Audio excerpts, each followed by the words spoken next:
공군 성폭력 피해자 고 이해람 중사 사건을 수사 중인 특검팀이 오늘 사건 당시 공군 최고 책임자였던 이성용 전 공군 참모총장을 소환했습니다.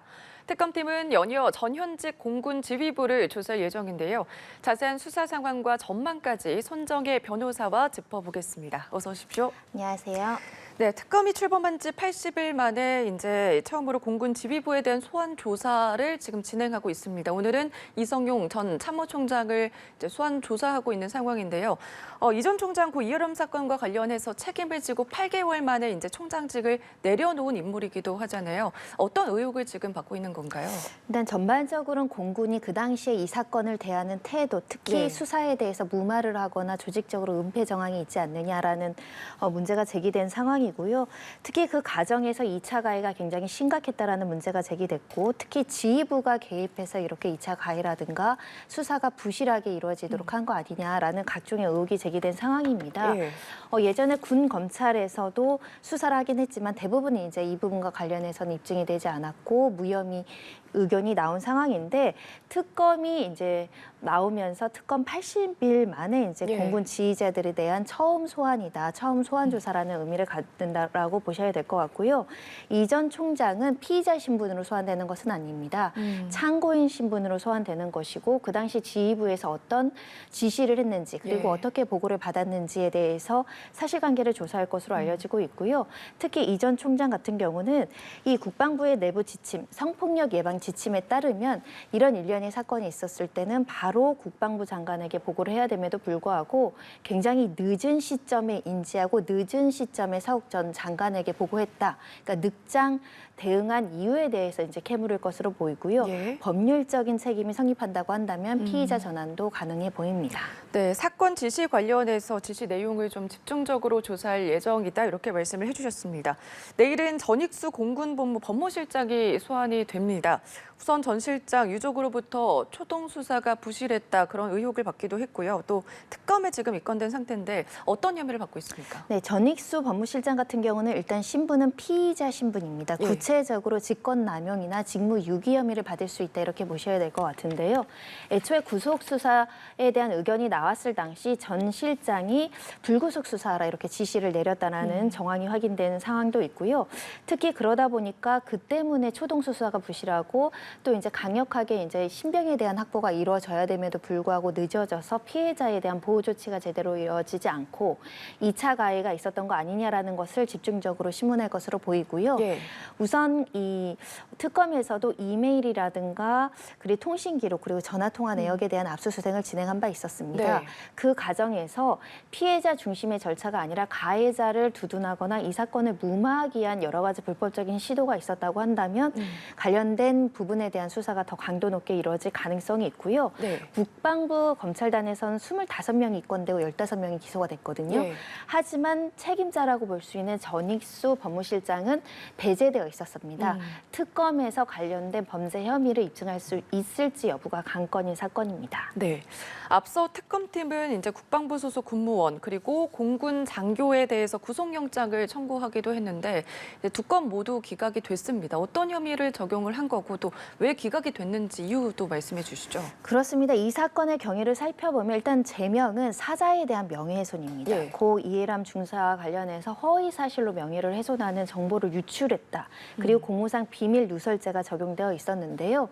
영장 담당 판사님께서는 영장을 기각하면서 현 상태에서는 구속의 사유의 필요성이 없다, 소명이 없다라고 이제 기각을 했는데, 일단 특검 측에서는 매우 유감스럽다고 보는 겁니다. 왜냐하면 그 범죄의 동기가 재질이 좋지 않다라는 것인데, 고 이해람 중사가 이제 사망한 이후에 각종의 이제 비난과 여론이 굉장히 악화가 되고, 특히 수뇌부에 대한 여러 가지 경지 이야기까지 나오다 보니까 이해람 중사가 선택한 극단적 선택에 대한 동기가 이런 수사 무마라든가 2차 가해가 아니라 다른 어떤 신변의 문제인 것처럼 명예훼손을 했기 때문에 사안이 중대하다 보고 이제 영장을 청구했으나 기각 기각된 상태이고요. 예. 영장이 기각됐다라고 해서 무죄는 아닙니다.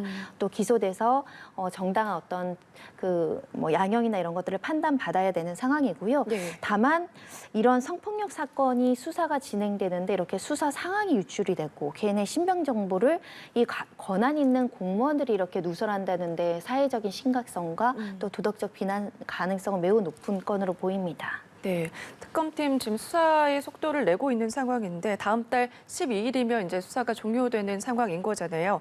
특검팀의 수사 쟁점을 보면 아무래도 이제 부실 수사와 관련해서 책임자가 누구인지 그리고 2차 피해가 어디까지가 됐는지 이제 구체적인 상황을 봐야 되는 건데 지금까지 수사 상황을 좀 봤을 때 이게 가능할까요? 어떻게 보십니까?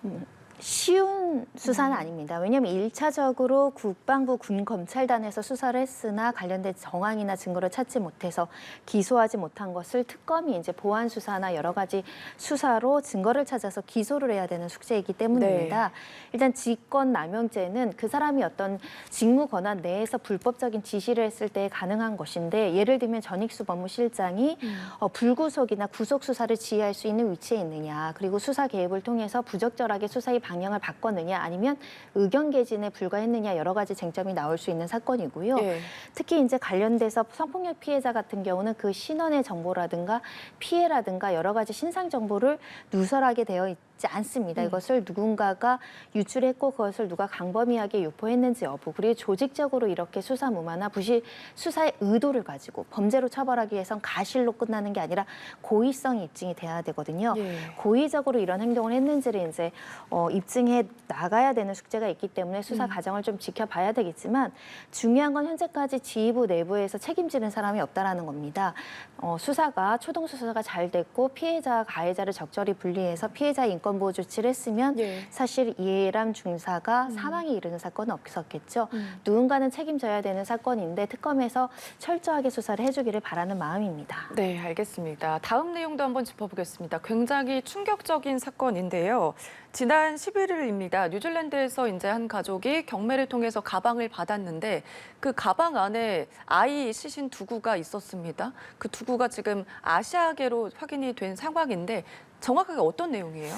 사실은 이 창고에 보관돼서 오랫동안 보관되어 있는 것은 이제 공매나 경매 절차로 이제 살 수 있는 제도가 있습니다. 이 네. 절차를 통해서 중고로 이제 그 캐리어 큰 가방 2개를 샀는데 거기에서 각각 어린이 시신 2구가 발견이 됐고 나이는 5세에서 10세로 추정이 되는 상황입니다. 최소 3년 전에 숨진 것으로 알려지고 있는데요.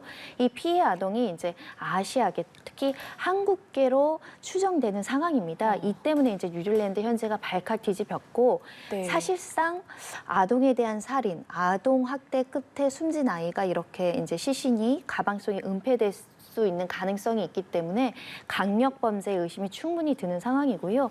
특히 이 아이의 어머니로 추정되는 사람도 아시아, 특히 한국계로 알려지고 있어서 예. 지금 우리 한국과의 사법공조 이야기가 진행되고 있는 상황입니다. 그러니까 부검을 해서 지금 아시아계인 것은 밝혀졌지만 이 아이들의 국적은 아직 파악되지 않은 상황이다 이렇게 볼 수가 있는 거죠. 일단 정확한 이름이라든가 신원이라든가 국적은 파악되지 않았고 아시아의 계고 특히 한국계 어머니랑 연관 가능성이 알려지고 있는데 수사가 더 보완돼야 되는 상황입니다. 네.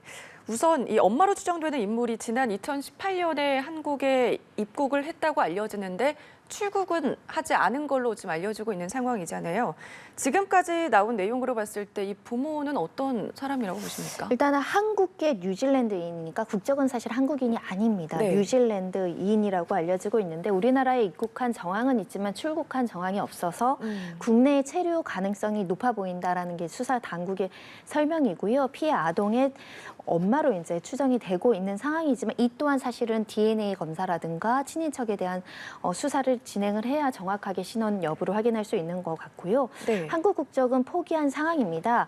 일단 소재지도 지금 확실하게 이제 파악되지 않고 있고 이 소재지 파악을 위해서는 여러 가지 영장이라든가 사법적인 절차를 진행할 근거가 필요한 상황이기 때문에 네. 지금 한국 내에서도 뉴질랜드 경찰에 관련한 자료를 보완해달라는 요청을 한 상황입니다. 네, 이 여성이 지금 우리나라 국적이 아니기 때문에 지금 우리나라에서는 이제 수사를 할 수 없는 상황이잖아요. 그렇게 된다면 앞으로 수사는 어떻게 진행이 될까요? 수사건 같은 경우는 피해자가 한국인이면 수사가 가능합니다. 네. 만약에 아동들의 신원을 여성이 확인이 돼서 우리나라 국적 아이들이거나 이중 국적자로 우리나라 아이들이라고 한다면 우리나라도 가능한 충분히 거예요. 수사가 가능하다 이렇게 말씀드릴 수 있고요. 현재로서는 확인되지 않기 때문에 뉴질랜드인이 뉴질랜드에서 발생한 범죄로 본다면 그 뉴질랜드에서 이제 사법 수사를 진행하고 우리나라는 인터폴이라든가 사법 공조를 통해서 수사를 이제 협조하는 형태로 수사를 하지 않을까 생각이 들고요. 네. 국제 사법 공조 조약에 따르면 뉴질랜드도 이제 조약 협약국입니다. 원한다면 뉴질랜드와 관련한 영장이나 이런 사법적인 어떤 서류를 근거로 해서 여성의 소재지를 파악하고 그리고 관련해서는 우리나라에서는 범죄인 인도 조약을 맺었기 때문에 네. 범죄인으로 평가가 된다고 한다면 인도 조약에 따라서 체포해서 넘길 수도 있습니다. 또는 우리나라에서 추방 절차를 할 수 있기 때문에 추방의 근거로 이 여성의 소재를 파악해서 이 추방할 수 있는 절차는 진행할 여지가 있고요. 예. 다만 현재 이 여성이 범죄인이다. 어떤 살인이라든가 학대를 했다라는 정황 역시 불분명한 상황이기 때문에 관련된 수사 진행 상황에 따라서 증거 여하에 따라서 네. 사법 공조를 어떻게 할 것인지 결정될 것 같습니다. 그러니까 수사 주체에 따라서 이제 달라질 수가 있다 이렇게 볼 수가 있는 거겠네요. 앞서 말씀해 주셨는데 이제 인도 여부 이제 소재 파악이 지금 되지 않는 상황이잖아요. 이 여성이 소재를 파악하게 된다면 이제 뉴질랜드로 넘겨야 되는 상황인데 그렇게 될 경우에도 재판을 거쳐야 되는 거예요? 범죄인 인도에 따라서 만약에 범죄인 인도 조약에 불복할 수 있는 절차를 여성이 한다라고 한다면 관련된 재판은 받아야 됩니다. 다만 네. 만약에 구체적인 범죄 혐의점이 있어서 범죄인 인도 조약에 따라서 인도를 해야 되는 범죄인이라고 판단이 된다면 시간은 그렇게 오래 걸리지 않을 것으로 보입니다. 네, 알겠습니다. 다음 내용도 살펴보겠습니다. 지금 보도에서도 여러 차례 나가고 있는 상황인데요. 수원의 한 다세대 주택에서 여성 시신 3구가 발견이 됐습니다. 유서도 지금 파악된 상황이라서 굉장히 안타까움이 전해지고 있는데 구체적으로 사건 먼저 짚어주시죠. 굉장히 안타까운 사건이 또 발생했다 이렇게 말씀드릴 수 있는데요. 네. 새 모녀가 죽은 채로 발견이 됐고 이 발견은 이제 세입자 방에서 너무 악취가 난다라는 집주인의 신고로 이제 발견이 됐습니다. 네. 확인을 했더니 세 모녀 모두 이제 투병 중이었고 어머니는 이제 암 투병 중이었고 이제 딸들도 정신질환이나 각종의 희귀 질환을 겪고 있었고 그 때문에 굉장히 경제적으로 궁핍했을 뿐만 아니라 이 나오는 여러 가지 이제 생활비도 굉장히 부족한 상황에서 병원 치료비를 많이 감당하기엔 굉장히 어려웠을 것으로 추정되는 사안이고요. 네. 유서가 발견되었기 때문에 수사기관에서는 극단적 선택으로 추정되고 있고 특히 외부의 침입의 흔적은 없었다라고 합니다.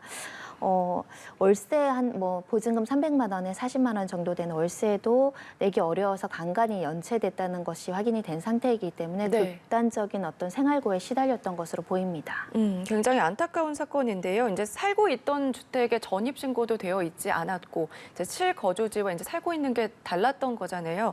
그와 관련해서 이런 경우에는 이제 법적으로 혜택이나 이런 거를 받을 수가 없는 상황인 거죠. 화성시에 이제 전입 신고가 되어 있었다라고 알려지고 있는데 왜 네. 실거주지가 아니라 화성시에 뒀을까라는 부분도 좀 의구심이 남는 상황인데 채무 때문에 그랬을 가능성도 배제하기는 어렵고 또는 관련된 법제도나 이런 신고 절차를 제대로 하기 어려운 형편이었을 가능성도 있습니다. 네. 그런데 이렇게 전입 신고된 주소지가 실거주지와 다르다 보니까 예를 들면 건강보험료가 오랜 기간 동안 체납이 돼서 체납 통지들이 갔는데 이 부분도 제대로 되지 않고 이렇게 체납 통지가 오랫동안 누적되게 되면 관할 지자체에서 또 법률적인 복지나 의료 서비스를 주기 위해서 찾아가는 방문하는 것들이 있는데 방문도 했었다고 합니다. 그런데 주변 사람들이 여기에 이 사람들 살지 못한다라고 안 산다라고 해서 되돌았던 전력도 있다라고 해서 네. 굉장히 안타깝습니다. 그 때문에 의료 혜택이나 받을 수 있는 지원금이라든가 복지 혜택을 받지 못했던 것은 아닐까. 복지의 사각지대에 역시 있었던 거 아닌가라는 생각이 들고요. 일단은 월 120만 원 정도 긴급 생계 지원비를 요청할 수 있었음에도 불구하고 받지 네. 못했다는 사실도 알려지고 있고요. 이 어머니에겐 아들도 있었는데 아들도 이제 질병을 앓다가 사망한 사실, 아버지도 그 위에 사망한 사실. 그래서 3명 다 아마 지병이나 여러 가지 어려움으로 인해서 경제 활동을 못 하는데 소득마저 없고 지원까지 받지 못해서 또다시 복지 사각지대에 내몰린 사건입니다. 네, 이 사건을 보다 보니까 2014년 송파 세모녀 사건이 떠오르는데요. 당시에도 이제 이 사건 이후에 재발 방지 대책을 마련을 해야 된다 그런 목소리가 거셌는데 그 이후에 보니까 일정 기간 공과금을 체납을 하며 위기가구인지 여부를 파악하는 이 사회보장 정보 시스템도 운영을 하고 있잖아요. 이거는 지금 잘 운영이 되고 있다 이렇게 보십니까? 이 제도가 운영이 돼서 그 건강보험료가 체납이 여러 차례 되자 그 공무원이 복지공무원이 방문을 했는데 실제 여기에 살지 못해서 네. 관련된 복지 서비스에 대한 안내가 되지 않았다라고 이제 알려지고 있는데요. 네. 그러니까 결국은 이 역시 또 사각지대, 또 다른 사각지대가 존재할 수 있는 가능성을 열어놓고 또다시 복지 체계를 촘촘하게 하는 문제가 발생합니다. 만약에 전입신고만 제대로 되어 있었다고 하더라도 복지공무원이나 여러 가지 제도를 통해서 알려줬을 텐데 실거주지를 찾지 못하다 보니까 이런 문제가 또다시 발생한 거거든요. 네. 실제 주거지를 파악하기 어려운 사람들, 특히 채무 독촉에 시달리다 보면 전입신고를 제대로 하지 않는 가정들이 있을 수 있거든요. 왜냐하면 채권자들이 독촉하기 위해서 집에 찾아오는 것이 무서워서 실제 주거지를 이제 등록 안 하는 경우들이 있는데 이런 경우까지 도와줄 수 있는 방법, 그리고 사실은 주변 사람들의 관심이 굉장히 필요하겠죠. 네. 우리 사회가 조금 더 촘촘하고 세밀하게 이런 분들을 돌볼 수 있는 여력이 없을지 또는 제도적으로 보완할지에 대해서 이번 차제에 또 나아간 복지 시스템을 마련해야 되지 않을까 합니다. 네, 윤석열 대통령도 오늘 출근길에서 이 세모녀 사건과 관련해서 복지정보 시스템이 제대로 가동되지 않는 복지 사각지대를 위해서 대책을 마련해야 된다 이렇게 언급을 하기도 했는데요. 이 복지 사각지대 변호사님께서도 말씀을 해주셨어요. 이게 법적으로 막으려면 어떻게 해야 됩니까? 저는 사실은 이 복지 제도가 마련되어 있어도 이걸 알지 못하는 홍보의 문제도 굉장히 큰 것 같습니다. 네. 그리고 밀착형 생활 정보를 직접적으로 현장에 있는 분들이 제공하는 것이 굉장히 중요하다는 생각이 들고요. 법률이나 제도는 마련되어 있음에도 불구하고 이 세모녀 같은 경우도 신청하지 못한 부분이 있거든요. 네. 조금 더 생활 밀착형으로 현장에서 일하는 공무원들이나 복지 관련한 분들이 좀 많이 활동을 했으면 좋겠다라는 생각을 가져보고요. 네. 특히 이 사건의 그 세모녀를 발견한 것도 결국은 집주인입니다. 이 이웃들의 관심도 굉장히 절실하지 않을까 생각이 들고 우리가 요번에 이제 반지하에서 이제 사망 사건도 일어났는데 이렇게 사각지대와 주거 불안정 그리고 경제적으로 어려운 분들을 발굴해내는 적극적인 행정이 굉장히 필요하지 않을까 생각을 합니다. 네, 알겠습니다. 대책도 필요하지만 홍보도 중요하고 그만큼 사회적 관심이 필요한 시기인 것 같습니다. 지금까지 손정혜 변호사와 함께했습니다. 고맙습니다.